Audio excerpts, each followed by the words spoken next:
On this episode, Luka, he's no longer an ambi-turner. This and more. Play the music.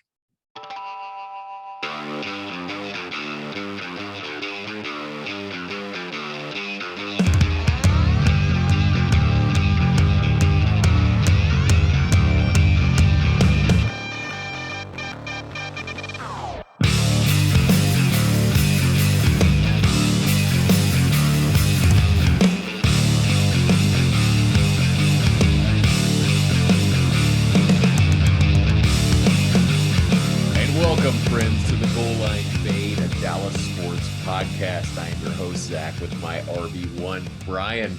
It's a special holiday weekend, lots of rest and relaxation, and boy, two Mavs losses to kind of soak in, but we'll get to that in a second. It's the ultimate high, the ultimate low, but let's talk about some other stuff real quick about what we've been going. So, holiday weekend, man, what's up with you? What you been up to? Not much. We went out to my sister-in-law's in town, and so we went out to Lake Texoma and hung out there with a bunch of my wife's family and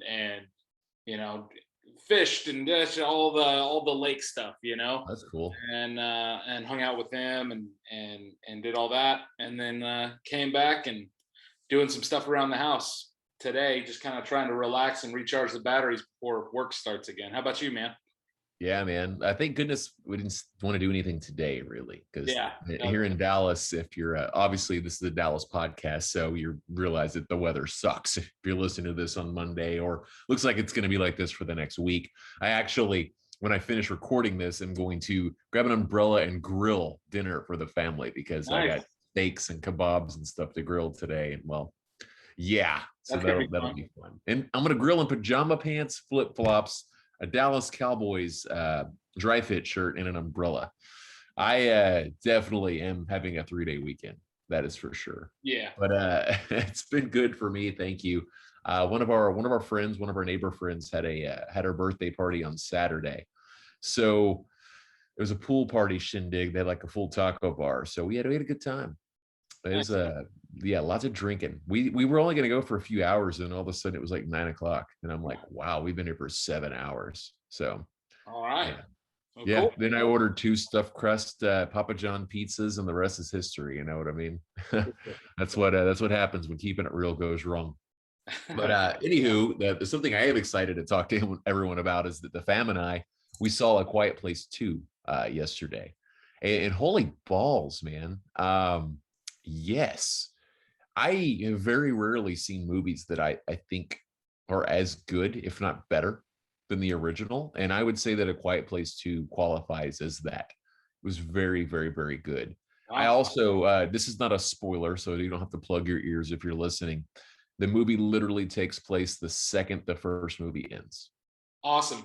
Good. So if you've not seen the first movie, I will not tell you because you should watch that as well. But if you have seen the first movie, you know that it just rather abruptly kind of just stops, and literally you're picking up from there. Also, if you saw a trailer, you saw that they did a little there's like a prequel action go into it a little bit. They actually showed day 1, which I thought was really cool. Okay, cool. So I was curious about day 1 and day 30 and like the earlier days of what's going on there. Sure. Well, one of the protagonists of the movie they show from the trailers is Cillian Murphy. Is that, if I'm pronouncing his name correct? I know who you're talking about. Yeah. He was played Scarecrow in Batman Begins. Good actor, man. He was also in 28 Days Later, which is a very good apocalypse film. So this is kind of a great casting for this kind of movie, right? So they actually did a day 1, which was cool. They showed how everything happened, and it showed kind of how he relates, like where he was there. So his character not only is a new character for us in the second film, it shows that there's kind of a relationship / there's kind of a thing. So that's kind of cool. We saw it at the theater by my house, which for anybody who's in the area that's not too far away, it's called the Wiley B&B Theater.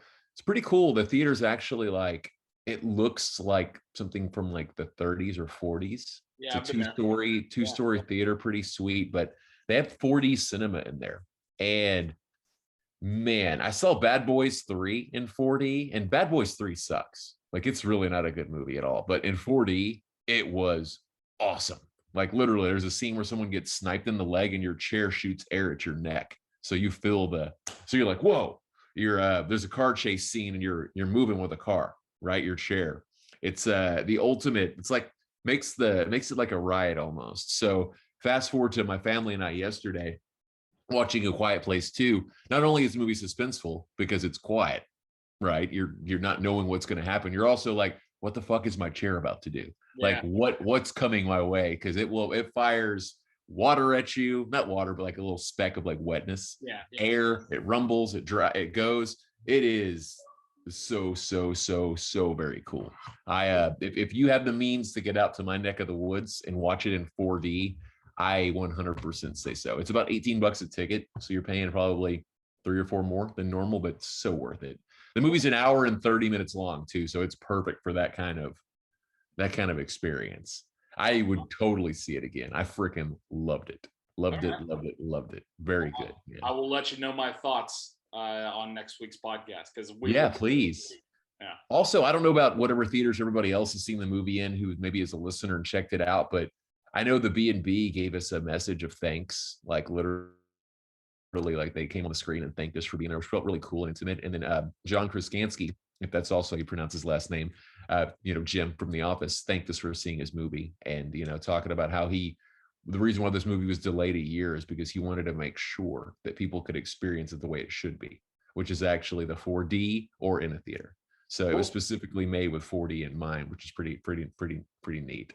Like I said, I smiled ear to ear. It was awesome. My wife screamed real good because I don't even think it was because of the movie. I think it was because of the chair, which was awesome. Yeah. So.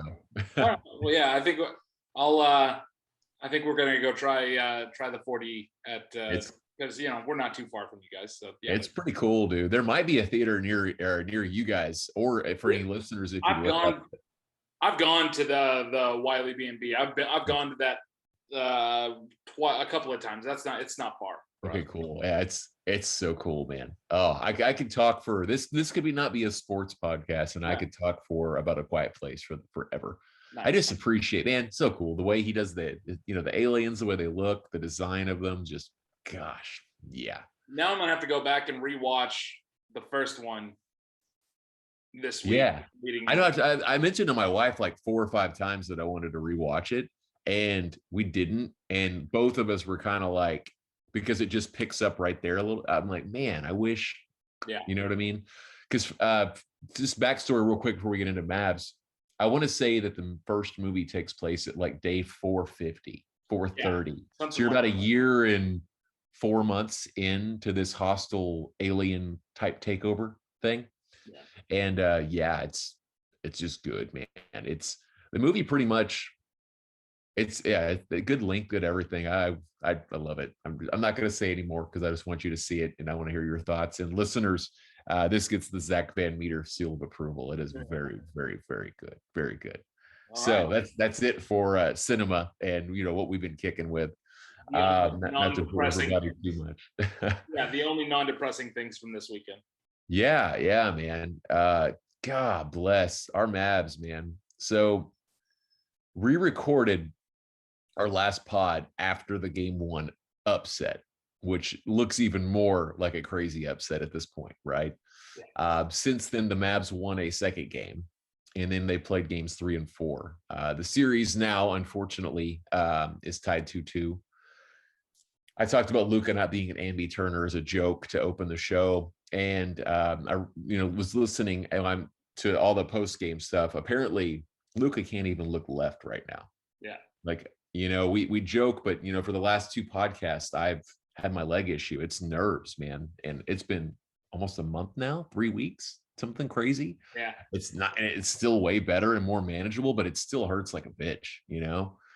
I can only imagine like neck to arm. That's so important for shooting, and you could see just he's been so clutch. Just anytime, if you want to chime in, just anytime he shot, just flat. Well, you could see from like, his neck was bothering him in game 3, right? It didn't just pop up, but he still had a great game 3. Right. Terrific. They lost. Like the third quarter, I think, is when he tweaked it a little bit, because I saw him on the sideline, kind of like doing a circle rub. And he had a heat pack on it when in his rest time at the end of the third quarter. And nerves are weird, dude. You just move a certain way, and it just happens. But even at the end of that game, after he tweaked it at the end of game 3, he was still plenty functional, still able to be Luka. Right. Whereas game 4, it wasn't even the same guy. Rick said it best. This is a guy who's basically played what is up, Lulu? The cat just chased her into my lap. So nice. I've got a little miniature dachshund in my lap now as the podcast continues. So what Rick said is, this is a guy that's basically played his whole career with his head on a swivel, and now he can't look left without turning his entire body, and that's especially for a guy like Luka, that's a big deal. That's a problem. Well, he's cerebral. Would that be what you call? It's like, I'm a big wrestling fan, and Triple H was the cerebral assassin, is what they called him, because he was the man of so many moves. Yeah. And Luka is very Magic Johnson, LeBron-like, where looks to, and that's to the Clippers' credit. That's one of the game 3 reasons why they took that game, is they really studied the way he kicks back when he drives sometimes, and they would get in his lanes about where his spots were, and they actually, I think he had 5 turnovers from that, maybe 4 from just kind of throwing the ball while driving. And he obviously, when he's driving, he can't do that. I mean, talk about a no-look pass if you really can't look. Seriously. Like, there's not even not even a second to kind of gander upon it, right? Yeah, look, you and I were texting back and forth, but this is the truth. As far as looking forward, the outlook of the remainder of the series is, if his neck is going to be anywhere near like it was for game 4, they pack it up. You know what I mean? It's over. And unless Kristaps Porzingis comes to life and plays like he's 19 again, pre-injury KP. What needs to happen, I think, and this is not to cut off your train of thought, but I've been doing a lot of thinking, because, we're recording the podcast, and, I'm trying to boil all of it down, and I'm trying to think of game 1 versus game 2 versus game 3 versus game 4, and understand that if you beat this team twice out of 4 times, what would it take to win another game, or 2 games for that matter, right? First off, we know we can beat them twice, right? And we have to do that out of 3 games. So we know that it's plausible to happen, correct? Yeah. The reason we're losing, would you say it's more on our defense, unable to stop Kawhi, because he's turned into the full cyborg of the year, and he's, a T1000 now, driving to the hoop? Or is it just because our guys aren't executing on offense? Well, so here's the thing, right? Because you and I, again, we were texting. If you look at the defensive rating, game 4 was far and away our best defensive game of the entire series. Our defensive rating per 100 possessions in the first 2 games was like 124. Game 3 was like 135. It was atrocious. And then game 4 was like 110. Right? Game 4 was about offense. Game 3 was about defense. It's totally different things, right? So like game 3, it was our defense was just abhorrent, and then on top of it, Kawhi was just the Terminator. He was just unstoppable. Well, they have 2 days. They have 2 days of rest, which will be good for Luka. They have 2 days of Rick breaking down film, which is going to be huge, because the adjustments the Clippers made were not huge. The biggest thing they did really is they gave Rondo Beverly's minutes, and Rondo makes it to where Luka can beat Rondo, but Rondo is definitely a pest as far as limiting his vision. Yes, and they went small. And then they found a way to completely crowd Tim Hardaway's space. Yeah, they also, the other thing they did as far as their that's how they've affected us offensively. As far as defensively, they are targeting Tim Hardaway.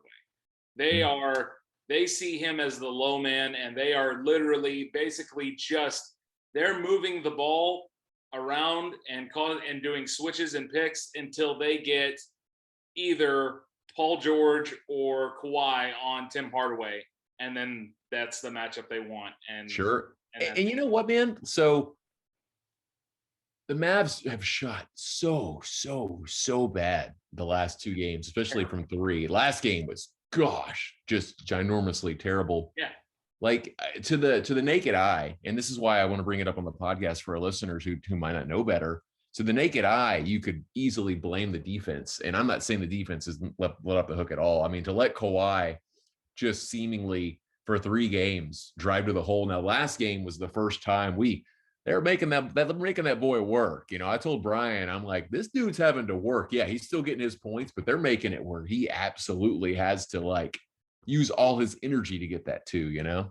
If our offense had been able to keep us in game 4, it would have been really interesting to see what could have happened, because Kawhi, I think, would have, you and I, you pointed it out, but you were dead on, which is that Kawhi would have been gassed in the fourth quarter because of how hard he was having to work to get to the back. I mean, our defense, if we could get even just the offense from game 3, as bad as it was, just the offense from game 3 that we had, plus the defense from game 4, I think we could have at least, kept it really close last night. Yeah, we have to call a spade at this point. You know, the Mavs are 2-2, and they didn't win the first 2 games because of amazing defense. No, it was because the Clippers on paper are a better team. You have to out scheme, and you just have to quite frankly, be more efficient on offense than them, which is possible with what the Mavs have. And I'm okay, so this team isn't going to automatically become better, right? They're not automatically going to become better defenders in 2 days. No. What they can do is develop like a zone that might cause problems.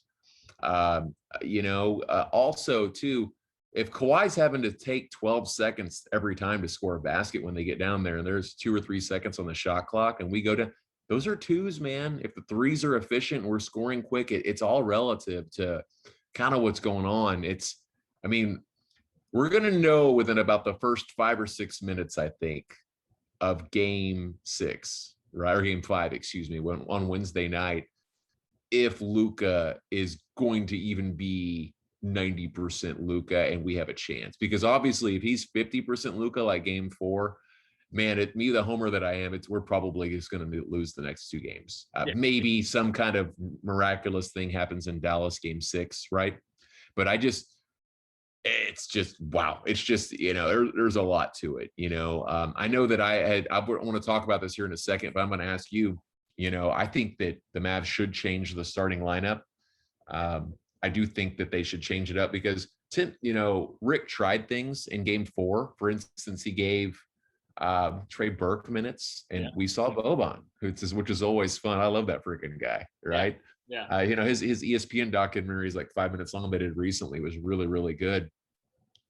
And it kind of worked, but didn't work because it really wasn't the game plan. It was more of a game Hail Mary. But I did notice at the end of the game, and I know most people didn't watch, and that's okay. You didn't have to. There was not much that we achieved. I noticed that KP and Boban were in a lot together in the fourth quarter. So we'll go with you first, and then I'll get what I think. What do you think? So also Trey Burke, I think I'll give my whole sense on what roster moves need to be made. But for you, so what do you think they need to do to kind of change it up to match kind of what's happening now? The Clippers found a small lineup. So we know Ty Lue plays chess and not checkers, and you can break him even if he's trying to do something, because we saw it last game when we put Boban in, Zubac was in within a minute, right? So I don't care what they start with. So this is us forcing. We've got to dictate the game plan, right? What do you think, starting lineup wise, would be a good starting 5 rotation? Like, what do you think as far as to try to get a W? I don't have okay. I'm not. I'll save what I was about to say till after yours, because I don't want to step on your feet, because I know what your starting 5 is, because we've been texting. Right. My starting five, I think first and foremost, I think, and you kind of said it earlier, I think the idea of trying to set up your starting five or your primary lineup around better, being better defensively is a fool's errand, because I don't think that there is any magical lineup that Rick can put together that's going to make them good enough defensively to matter. What I want him to do is kind of the opposite of where you're going to go, which is I want to start small, right? Okay. I would like to I'm okay. Start with KP at the 5, right? But I would short leash, right? If things are not going well, then he played way more aggressive. My hat's off to him in game 4, though. Yeah. He really did. Absolutely. But if it was our worst game, go figure, right? But if he's not playing like he did in game 4, then get him out of there and go even smaller. But KP at the 5. God, I would probably do KP at the 5, Dorian at 4, J Rich at the 3, Timmy and Luka. That would be my starting 5. Or maybe have Timmy be your 6 man, and start with kind of a water bug lineup with Luka and Brunson. Okay. All right. I don't disagree with that at all. I mean, we're all searching for it. We're not the coaches. What I think is I'm starting Boban, man, because I am letting them know right away that I'm going to be physical in the middle, and I'm going to have they're certainly not any version of David Robinson and Tim Duncan, right? But I'm going to start KP at power forward with Boban. I'm going to do this 2-3-2 zone and have those two back there, and it's just gonna cause issues, and I think it'll break Tyree a little bit. I'm going to move DFS to the bench. My man needs to watch the game develop. Right now, there's 2 guys that are breaking my heart right now, and I've been all about them on this podcast, and that is, with Josh Green, I expected him not to get minutes being a rookie, so that's not one of the 2, but it's Timmy and DFS. And they were so good in game 1, especially, and their shots just aren't there. In fact, the Clippers have got in their head so much, they're like passing instead of shooting because there's not a whole lot of space there, and they really need to be taking those shots. This team, if they don't make 12, 13, 15 3-pointers, doesn't stand a chance. Yeah. So they've got to be taking those shots, and Dodo and Timmy have proved they can both make those. They're just not taking enough. They're making that extra pass. Yes, sir. We talked about it after game 1 and game 2, how much money Timmy had made himself. That poor dude, man. I mean, I feel bad for him, kind of, not really. I mean, it's his own fault. All that money that he had made himself through game 2, just gone. Yeah, he went from probably where he could demand about $26 million a year to he's probably at 21. Yeah, I was gonna say it cost him $5 million a year, probably.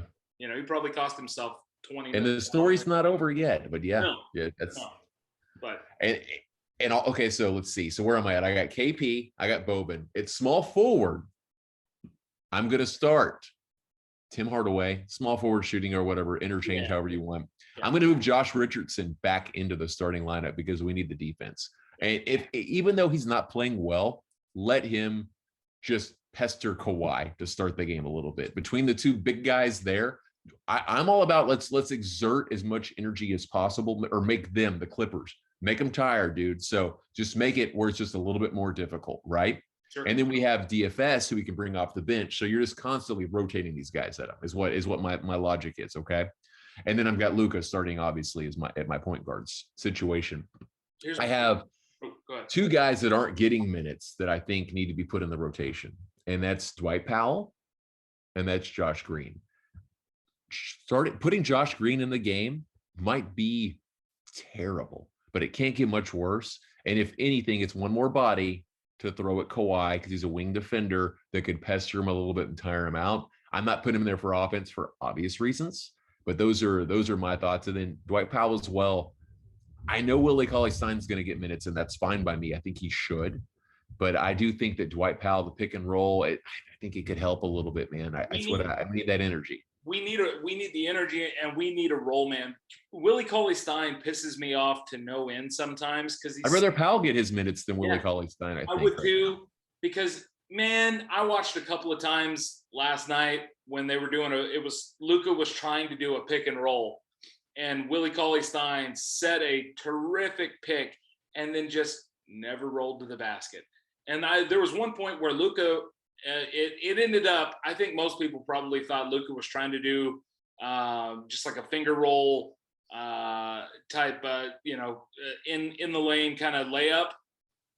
It wasn't. He was trying to do an alley-oop, and Willie just never jumped. He just didn't even go up for it.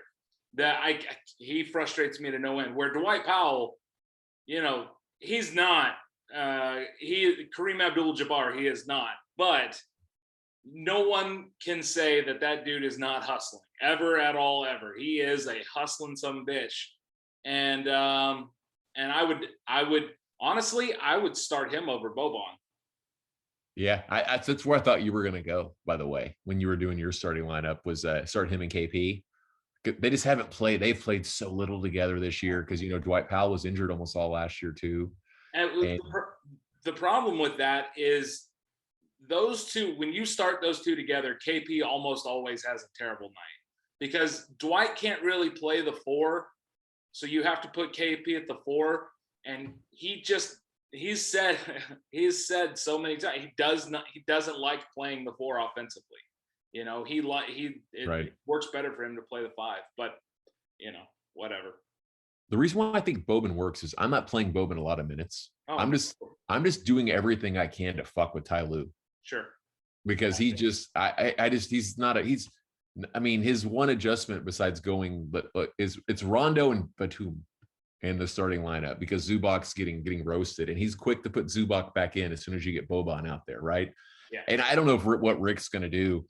I just know that we've got heart and energy on the bench, and it's 2 guys that aren't getting minutes. And boy, right now we could use some heart and energy. If you're going to go down with your guys that are going to freaking, fight. They're going to fight every inch of the way, right? I would be curious to see what Ty Lue. I would be curious to see if Dwight Powell would force him to start Zubac or put Zubac in. I don't know. It depends on how Dwight Powell plays, right? Yeah, because I think he could probably still stick with Batum with Dwight Powell, and at the end of the day, I think, one of Rick's number 1 goals has to be get Zubac back in the game. Force them to play Zubac so that you can get the switches going and have Luka on Zubac so that he can just destroy him again. Right. Well, in game 2, one of the big catalysts as winning was when KP got in foul trouble, and not only did Willie Cauley-Stein come in and do very well, that's his quarter, right? The third quarter of game 2 is what he shined, but Dwight Powell came in and got a few minutes as well, good rebounds, and we out rebounded them. We were kind of a more physical team at that time, and I know, I didn't want to say it, I thought it the whole time, but when you win, I mean, winning 2 games is awesome, but if I could do everything over again, boy, I would have rather lost game 1, game 2, and 3. I am such a firm believer that game 3 is just such a huge, huge catalyst because you're in a situation right now where I don't think if you don't win, if the Mavs can't win game 5, the likelihood of winning the last 2 with them right now, it's slim. Can it happen? Absolutely, 100%. But they're in a situation where this is, I told Tara, I was like, game 4 is the most important game of the series. She goes, oh yeah. I'm like, yeah, until they lose. And then if they lose, then it's going to be game 5. Yeah. Moving forward, every game for the rest of this series is the most important game. It's a new series now. It's basically, as fans and as media, as the radio, what everyone's going to hear tomorrow when they're, on their way to work, listening to sports radio, that the Mavs have blown it, the Mavs are done and everything else. Boy, how things have changed. It's not over.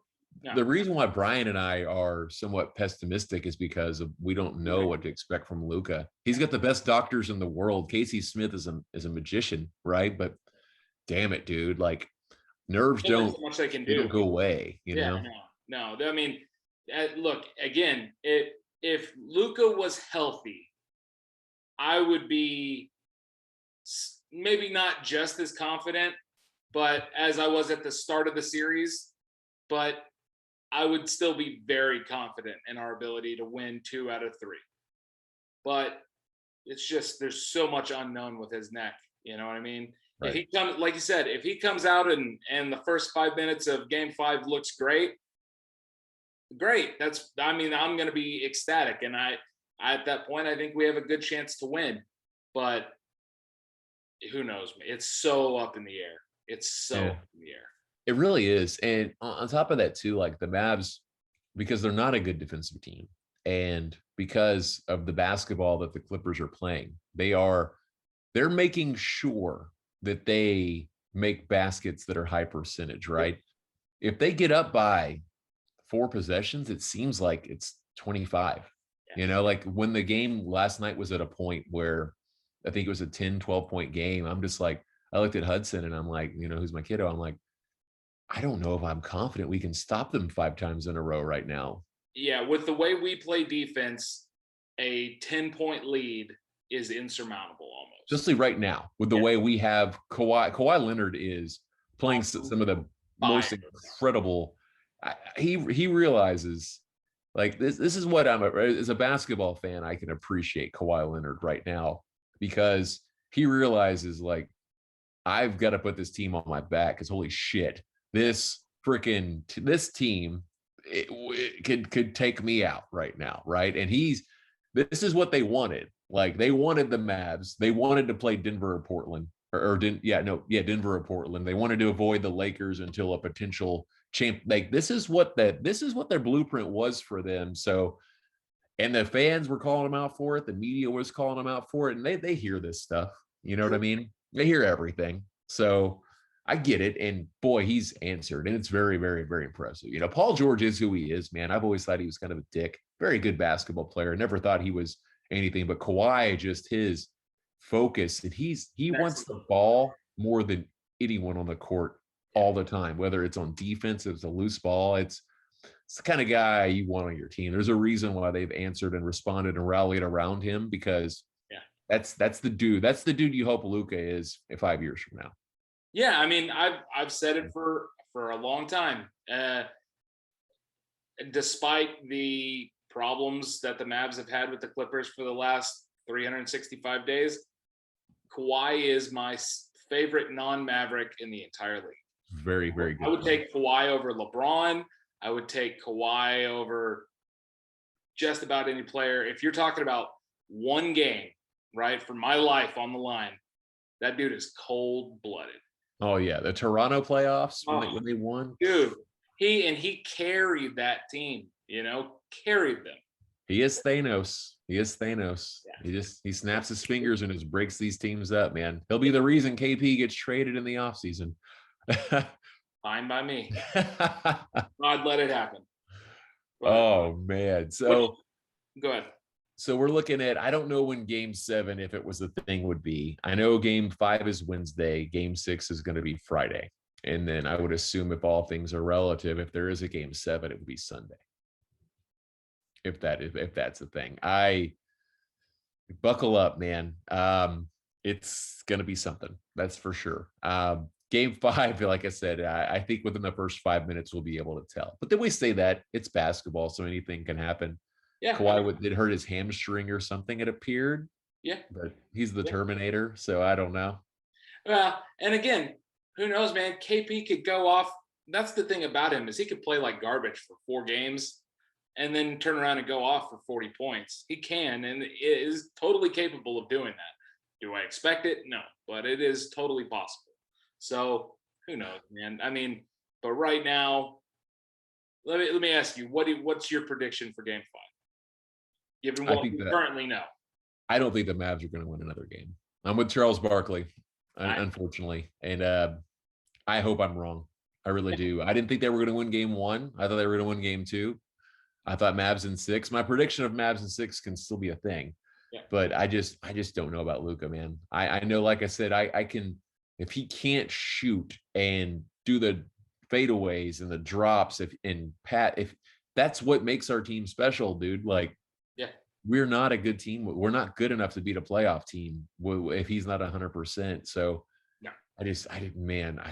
yeah, as depressing as it sounds, I don't think they can win another game unless it's way less of a thing than we think it is, and they're able to do a really good job of repairing it, which I doubt. If nerve issues are not good.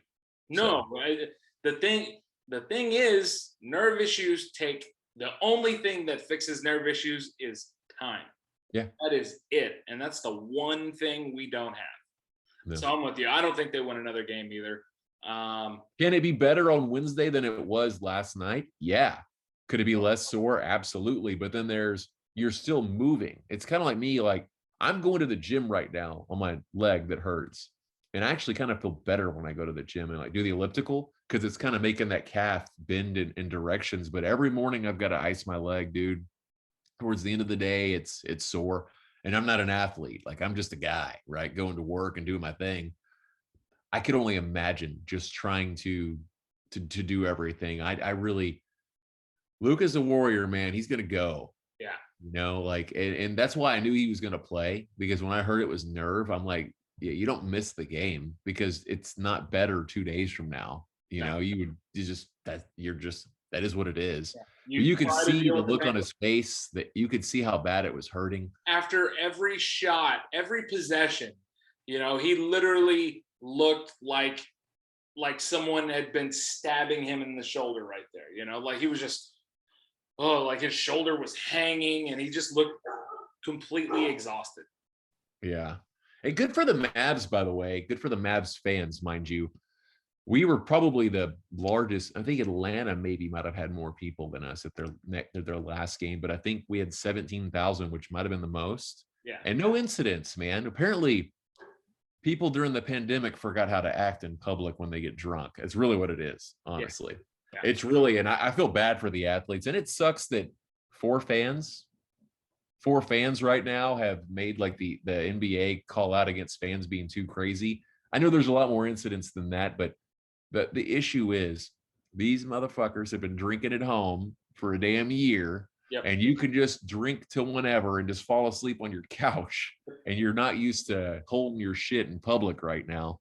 So unfortunately, there's a lot of ignorant things going on, and it's a damn shame because the fans make the NBA. Yeah. Oh, totally. Your salary is the fans. And nobody wants to talk about that. They want to talk bullshit about, like, I get, man, these guys are knuckleheads. I would never throw anything at anyone. But these players also need to remember, I am the reason why you're employed. Yeah. If no one's watching, then no one's watching and you're not getting paid. We made their salaries what there are. The TV contracts they get are because I watch, because you watch, because our listeners watch. And the players need to remember that. And I wish somebody would say that.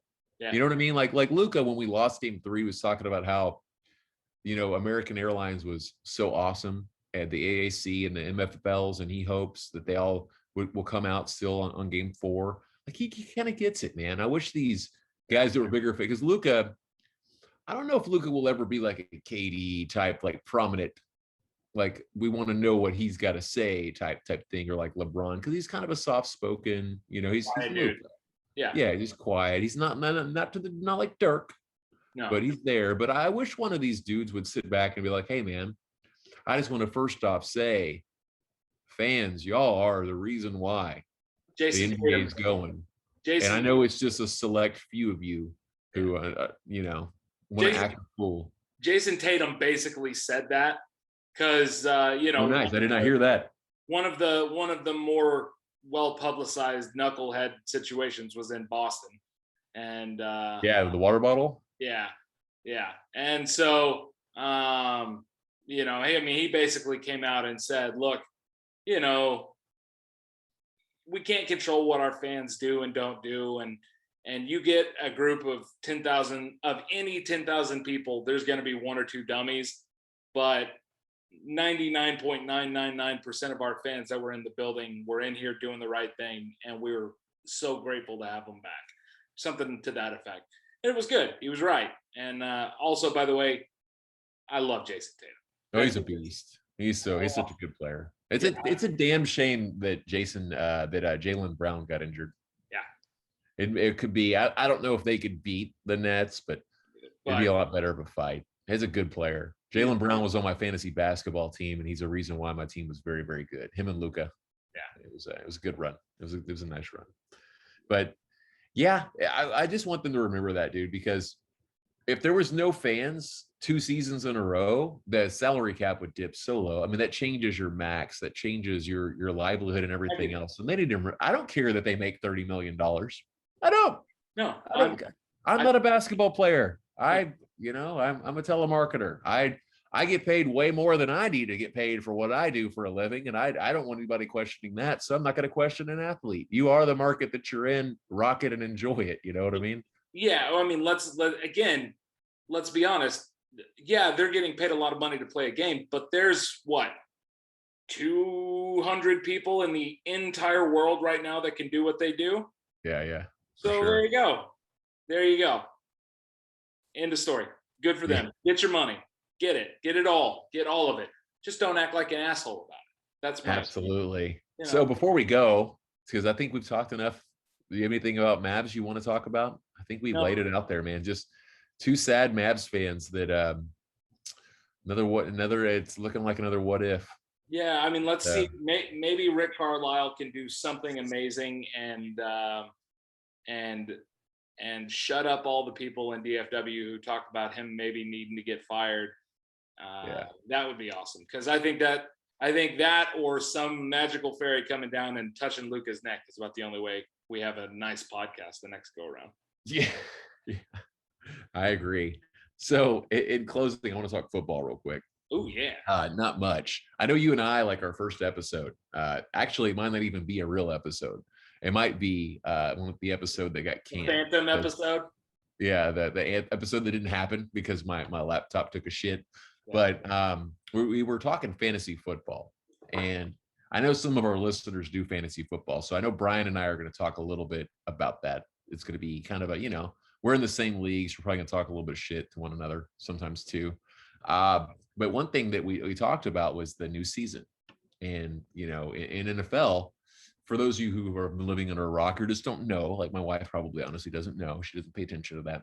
The NFL is going to be 18 weeks this year, and we've got 17 games that are played as opposed to 16.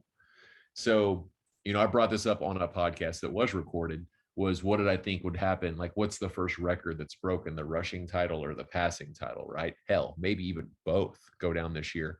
But one of the things we were talking about was fantasy football season.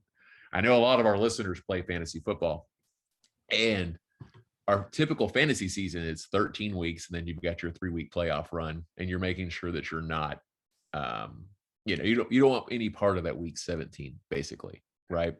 So Brian and I were talking, and I was like, what do we expand the season a week? Do we go to week 4? Do we do a 14-week season now? And then do that. And then we kind of both agreed that, hey, the furthest you can stay away from when people start resting people, kind of the better, right? Well, week 14 is a bye week for teams. So that answered your question. There will be a 14-week, almost every fantasy league should have 14 weeks in it now, because God bless, wouldn't that suck? The first round, you don't have 2 of your best players because it's their bye week. Yeah, that would be brutal. That would be absolutely horrendous. Now, don't get me wrong. Having a team that has a week 14 bye week could be terrible if you're playing to get in anyway. Yeah. So that's definitely something to strategize and think about, right? Like last year, like Carolina, I think was week 13 or something stupid in Tampa Bay, maybe. But yes, so for our fantasy listeners out there, this is more of a disclaimer for you. Get with your commissioner and make sure they know the season needs to be a 14-week season this year, because that would suck. That would be brutal. That would not be good. And I don't know if the leagues are automatically setting to that or what. So it's something just to get with your commissioner and just let them know that, because boy, all year long, and then your 2 best players are on bye or something. Oh, you're stud. Could you look up? Could you see what teams are up by on week 14? Yeah, I'm intrigued. I'm intrigued. It's probably like the Chiefs. Yeah, right. Oh my God. Let's see. NFL week 14. Yeah, I started thinking about that because I was analyzing it because we needed to do our draft. Like ESPN sent me a reminder because the league that Brian and I are in, it's like I need to set the draft, which I'm really excited about because I get my trophy. I'm really excited to get my belt. That's going to be fun. The New England Patriots, Indianapolis Colts, Miami Dolphins, and Philadelphia Eagles will Okay. be. So that's not terrible. So that looks like on paper right now, it looks like those are going to be good like depth guys. Yeah. So for anybody playing like in week 13 trying to get in, that might not be great, but it doesn't look like anything killer. Because I mean, Miles Sanders was on my team last year. I won a championship some fucking way. Don't ask me how. My brain's not working. What's the kid's name? The running back from Indy, Jonathan Taylor. Oh, he's a beast, dude. That may be rough, but that I think that's probably the only one that could be like a true game changer for somebody Well, and you know what? Jalen Hurts might be fantasy gold. I don't think he's a very good quarterback, but boy, fantasy wise, he was nice. Yeah, I mean, the truth is, all of those the dual threat quarterbacks are usually solid fantasy plays, but especially in leagues that do 4-point touchdowns. Yeah. My God, I don't know what kind of Amish league you play in that allows 4 points for touchdowns, but yeah, those quarterbacks really, really, really do well there. Yeah, absolutely. So. That was my 2 cents on that. So that's it, man. Unless you got anything you want to say to the people, I think I'm pretty good. No, I'm good. I got nothing. So. All right. Well, it's Memorial Day. You're probably not listening to this on Memorial Day, but I'm still going to recognize it because of people out there who kick ass. I'm able to do a podcast for 35 minutes with my buddy and talk nonsense and actually act like I know what I'm talking about. And I have the voice to be able to do so because people are awesome. So thank you to all the veterans and everybody, it's awesome. Ryan and I, like I said, this is for fun, and who knows what it'll ever turn into if the right person listens. And if it's always for fun, then that's okay too. But I'm very thankful for all the listeners who came in, gave us a listen. Hopefully we could help you kind of deal the next 2 days. I wish that I could, give everyone the link, everyone this video to watch. I think our breakdown of what just happened in the world of the Mavs might be a little bit more therapeutic maybe than what you're going to be listening to tomorrow on your way to work and way home and such. So yeah, it's going to be awful. It's going to be awful. Yeah, I'm listening. I'm not even going to listen. Dude. I'm going to listen to K104 for the next 48 hours, actually. Yeah, I don't even listen to rap music like that, but I'm just changing it up. Yeah, it's going to be podcasts for me that are non-sports related because I'm going to end up stabbing the dashboard of my car if I listen to sports radio because they're just going to be ridiculous. Yeah. So for everybody out there, thank you once again. If you could like, review, subscribe, share, love, we would greatly, greatly appreciate it. We'll keep pushing out the content. That's it. This is the Goal Line Fade, and we are out till next time. Peace.